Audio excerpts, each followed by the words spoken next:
Hello everyone, welcome you to Kyra classes. This is my 6th lecture of class 12th biology chapter 8 human health and disease. आज की video का topic है cancer. Video start करने से पहले अगर आपने अभी तक मेरे चैनल को सब्सक्राइब नहीं किया है तो प्लीज सब्सक्राइब करें कायरा क्लासेस को, जिससे कि आप मेरी कोई भी वीडियो मिस ना कर पाएं. Thank you.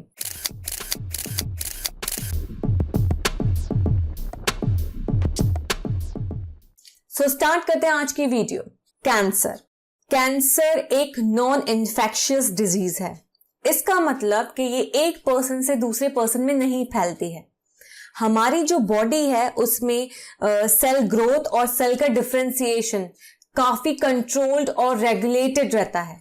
लेकिन अगर मैं कैंसर सेल्स की बात करूं या कैंसरस सेल्स की बात करूं तो ये जो रेगुलेटरी मैकेनिज्म्स हैं इनका ब्रेकडाउन हो जाता है.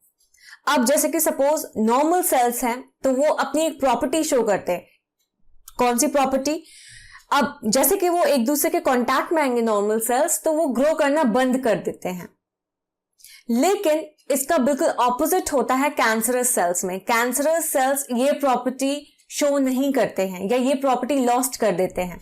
इसका मतलब जब ये कैंसरस सेल्स एक दूसरे के कांटेक्ट में आए, ठीक है, तो इन्होंने अपनी ग्रोथ को इनहिबिट नहीं किया, ये ग्रो करते चले गए. मतलब ये डिवाइड करते रहेंगे, जिससे क्या होता है, मासेस ऑफ सेल्स फॉर्म होता है जिन्हें हम कहते हैं ट्यूमर्स. और ये जो ट्यूमर्स हैं बेसिकली जो मासेस ऑफ सेल्स हैं, एक तरह से सेल्स का लंप या सेल्स का मास इकट्ठा हो जाता है जिन्हें हम ट्यूमर्स कहते हैं. ये दो टाइप्स के होते हैं. एक होता है बेनिन और दूसरा होता है मैलिग्नेंट. बेनिन मतलब जो कन्फाइंड रहता है, एक लोकेशन में रहता है, और मैलिग्नेंट क्या है, वो अलग अलग साइट्स पे जाके क्या करता है, इन्फेक्शन कॉज करता है. Benign tumors normally remain confined to their original location and do not spread to other parts of the body and cause little damage. जैसे कि मैंने आपको बताया, benign tumors क्या करते हैं, एक ही जगह पे अपनी मतलब एक जगह जहां पे वो ट्यूमर बनना स्टार्ट हुआ, सपोज वो बेनिन ट्यूमर है, अगर वो एक जगह पे बनना स्टार्ट हुआ तो वो वहीं रहेगा, वहीं कन्फाइंड रहेगा अपनी ओरिजिनल लोकेशन पे, और वो बॉडी के दूसरे पार्ट्स तक नहीं फैलेगा, और जो भी डैमेज है वो लिटिल डैमेज प्रोवाइड करेगा बॉडी को. लेकिन जो मैलिग्नेंट ट्यूमर्स हैं वो क्या करते हैं, वो बेसिकली एक तरह से प्रोलिफरेटिंग सेल्स का मास है, या फिर मैं कह सकती हूँ जिन्हें हम न्यूप्लास्टिक या ट्यूमर सेल्स कह सकते हैं, जो कि किसी भी जगह पे आप बॉडी में कहीं पे भी पहुंच के क्या कर सकता है, आपका कैंसर कॉज कर सकता है. These cells grow very rapidly, invading and damaging surrounding normal tissues. अभी जो malignant tumors वाले जो cells हैं ये बहुत जल्दी जल्दी grow करते हैं, और जो normal tissues जो उनको surround करके रखते हैं, जो normal tissues भी हैं, उनको वो invade करके उनको damage कर देते हैं. As these cells actively divide and grow, they also starve the normal cells by competing for vital nutrients. अब बहुत जल्दी जल्दी डिवाइड करें तो उन्हें ऑब्वियसली न्यूट्रिशन की भी जरूरत पड़ती है. ये जो मैलिग्नेंट ट्यूमर्स जो हैं, इनके जो सेल्स हैं वो बहुत जल्दी जल्दी डिवाइड कर रहे हैं, तो इन्हें ऑब्वियसली वाइटल न्यूट्रिएंट्स की भी जरूरत पड़ती है. तो ये जो नॉर्मल सेल्स के जो नॉर्मल सेल्स जो वाइटल न्यूट्रिएंट्स लेते, उनको भी वो क्या कर लेते हैं, उनके न्यूट्रिएंट्स को भी वो यूज कर लेते हैं. तो बेसिकली जो नॉर्मल सेल्स है वो स्टार्व करते हैं, उनको वो वाइटल न्यूट्रिएंट्स नहीं मिल पाते हैं. Cells slaughtered from such tumors reach distant sites through blood, and wherever they get lodged in the body, they start a new tumor there. तो मैंने आपको बताया था malignant जो ट्यूमर्स के जो सेल्स हैं वो क्या करते हैं, वो अलग अलग दूर दूर या फिर कहीं पे भी कोई भी साइट ले सकते हैं, वो ब्लड के थ्रू वो कहीं पे भी जाके एक कोई सी भी जगह पे जाके वो बॉडी में क्या कर सकते हैं, एक नया ट्यूमर वहां पे बना सकते हैं. इस प्रॉपर्टी को हम कहते हैं मेटास्टेसिस. ओके, जो कि एक फियर्ड प्रॉपर्टी है मैलिग्नेंट ट्यूमर्स की, कि ये ब्लड में सर्कुलेट होके कहीं पे भी किसी भी साइट पे किसी भी लोकेशन में बॉडी के कहीं पे भी नया ट्यूमर फॉर्म कर सकते हैं. So this property is known as metastasis. Now next है हमारा कॉजेज ऑफ कैंसर. कैंसर किस किस वजह से होता है? जब हमारे नॉर्मल सेल्स ट्रांसफॉर्म होते हैं कैंसरस या फिर न्यूप्लास्टिक सेल्स में, वो या तो फिजिकली क्या पता वो नॉर्मल सेल इंड्यूस हुए हो, ओके, या फिर केमिकली हुए हों या बायोलॉजिकल एजेंट्स के थ्रू हुए होंगे ट्रांसफॉर्मेशन नॉर्मल सेल्स का कैंसरस न्यूप्लास्टिक सेल्स में। तो बेसिकली ये कुछ एजेंट्स हैं, जैसे फिजिकल एजेंट्स है, केमिकल एजेंट्स है, बायोलॉजिकल एजेंट्स है। तो ये जो एजेंट्स हैं जो कि नॉर्मल सेल्स को किसमें चेंज कर रहे हैं, किसमें ट्रांसफॉर्म कर रहे हैं, आपके कैंसरस न्यूप्लास्टिक सेल्स में, उन एजेंट्स को हम कहते हैं carcinogens. Ionizing radiations like X-rays and gamma rays and non-ionizing radiations like UV cause DNA damage leading to neoplastic transformation. अब आयनाइजिंग रेडिएशन जैसे कि एक्सरेज हैं, गामा रेज हैं, और नॉन आयनाइजिंग में आते हैं आपके यूवी। ये जो यूवी रेज है ये डीएनए को डैमेज करते हैं। ओके, अब डीएनए जैसे ही डैमेज हुआ तो उससे क्या होता है, जो आपके नॉर्मल सेल्स हैं वो क्या करते हैं, वो कैंसरस न्यूप्लास्टिक सेल्स में ट्रांसफॉर्म या चेंज हो जाते हैं। The chemical carcinogens present in tobacco smoke have been identified as a major cause of lung cancer. तो lung cancer का एक major cause है tobacco smoke, और basically उस tobacco smoke में क्या present होता है, chemical carcinogens। तो मैंने आपको बताया था physical agent हो सकता है, chemical agent हो सकता है, तो या बायोलॉजिकल एजेंट हो सकता है। तो टोबैको स्मोक में प्रेजेंट है केमिकल कार्सिनोजन, जिसकी वजह से लंग कैंसर होता है। अब जो वायरसेस कैंसर कॉज करते हैं उन्हें हम कहते हैं ऑन्कोजेनिक वायरसेस। अब ये जो ऑन्कोजेनिक वायरसेस हैं, इनमें जो जीन्स प्रेजेंट होते हैं उन्हें हम कहते हैं वायरल ऑन्कोजीन्स। बहुत सी जीन्स जिन्हें हम कह सकते हैं सेलुलर ऑन्कोजीन्स या फिर प्रोटो ऑन्कोजीन्स, वो देखी गई हैं नॉर्मल सेल्स में।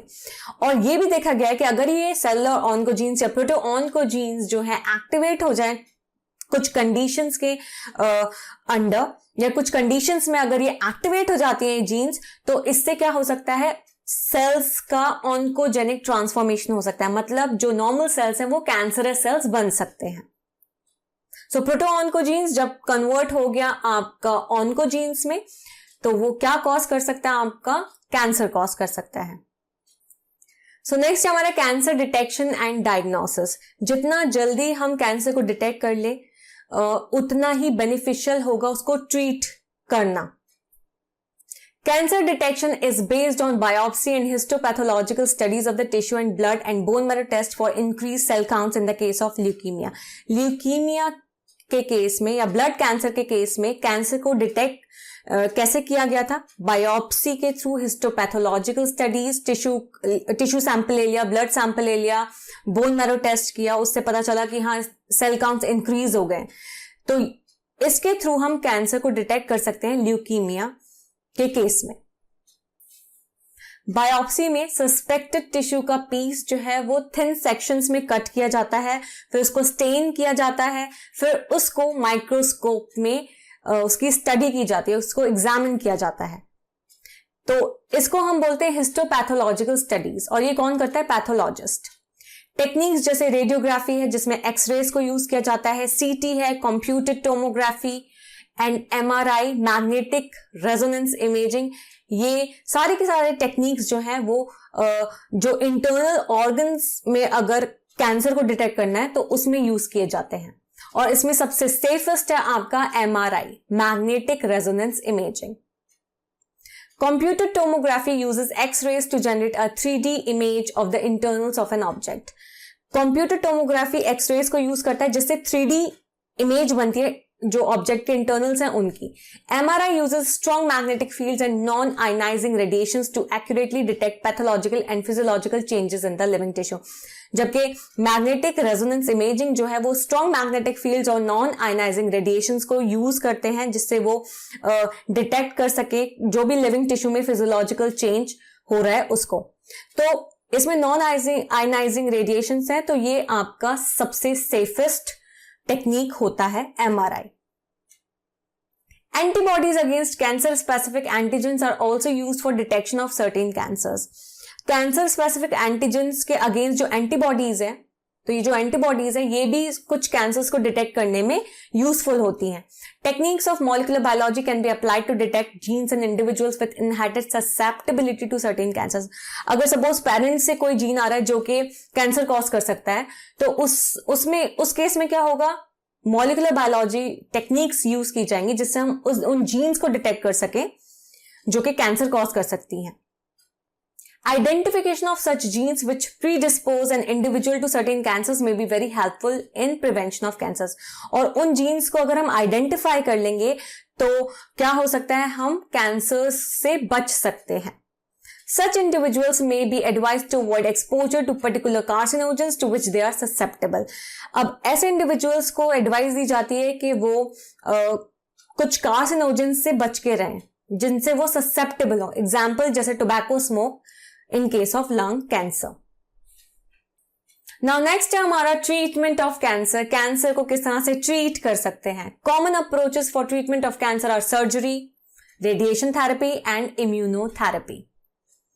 रेडियोथेरेपी में क्या होता है, ट्यूमर सेल्स को लीदली इरेडिएट किया जाता है, मतलब रेडिएशंस के through, taking proper care of the normal tissue surrounding the tumour mass. तो ट्यूमर सेल्स जो है उन पे रेडिएशंस, उन्हें रेडिएशंस दिए जाते हैं और ये ध्यान रखा जाता है कि जो उन्हें सराउंड, बेसिकली जो नॉर्मल टिश्यूज हैं उन पे ये रेडिएशंस ना जाए.